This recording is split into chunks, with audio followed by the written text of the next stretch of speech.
Shtetasit shqiptar, ata të zonës Schengen, por edhe shtetasit e vendeve që kanë marrëdhënie ekonomike me zonën Schengen, nuk do të marrin më vula në pasaporta gjatë kalimit në pikat kufitare.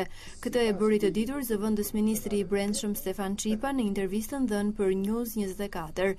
Zëvendës ministri tha se ky projekt ligj erdhi si një domosdoshmëri pas miratimit të kodit Schengen në mars të këtij viti nga Parlamenti Evropian. Nëpërmjet zbatimit të këtij ligji shkurtohet kohë për qytetarët që lëvizin dhe ruhen të bardha fletët e pasaportës, veçanërisht për ata që udhëtojnë shpesh.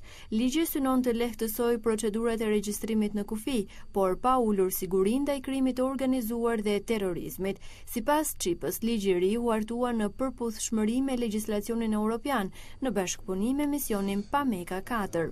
Heqja e procesit vulave për shtetësit shqiptar dhe për shtetësit e Bashkimit Evropian së bashku me zonën ekonomike të Bashkimit Evropian, duke patur regjistrim elektronik, është patur parasysh dhe regjistrimit të dhënave e përshtatshëm në lidhje me fenomenet që ka marrë siç janë problemet e krimit të organizuar, të terrorizmit, për shtetësit e huaj që janë jashtë kësaj kategorie që thash të vendeve të Bashkimit Evropian, ka verifikim tjetër kufitar dhe kontrolli, kuptohet është funksionon sistemi i pajisjes me vula hyrëse dhe vula dalëse nga territori i Republikës së Shqipërisë. Sipas zëvendës ministrit të Brendshëm, kontrolli në kufi do të jetë me 2 vija, ku në vijën e parë do të bëhet regjistrimi elektronik, ndërsa në vijën e dytë një kontroll më i imtësishëm në rastet kur ka dyshime për aktivitet të paligjshëm.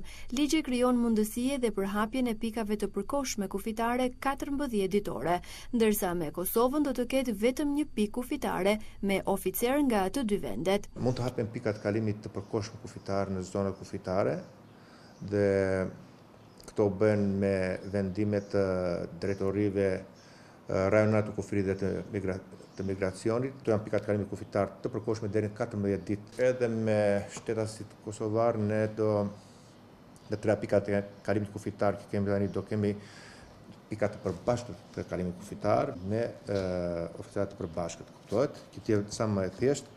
Ligji i ri ka parashikuar edhe sanksione për të luftuar emigracionin e paligjshëm. Rreth pikës kufitare është krijuar zona e kontrollit kufitar me rreze 2 kilometra.